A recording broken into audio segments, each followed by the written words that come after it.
हा जो पुरस्कार आहे तो सर्वांना खिलवाडे गुरुदेव शामराव राष्ट्रसंत गुरुदेव महाराजांनी निर्माण केलेल्या संस्थेच्या हजारो शाखा आहेत, जवळपास 16-17 हजार शाखा आहेत भारतामध्ये.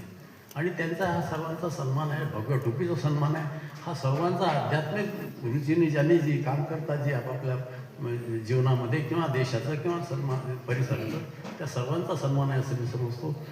जास्त बोललो आणि तुम्ही इतक्या दुरून आले, आपलं समजून आले. मला कसं होते, माझा स्वभाव नाही आहे तो, म्हणजे सन्मान घ्यायला मला कसं असंच वाटतं यांना की समजत नाही काय माहीत कशासाठी. पण उपाय नाही त्याला उपाय नाही, मी समजू शकत नाही, ते तुम्ही समजता आणि त्याला नाही जाणार माझं. पण शोधलं तुम्ही, मला आपलं मानलं, आपलाच होतो म्हणून मानलं. म्हणून मी पुन्हा तुम्हाला विनंती करतो की तुम्ही आले. तुमचा मनापासून मी आभारी आहे. धन्यवाद. जय गुरुदेव.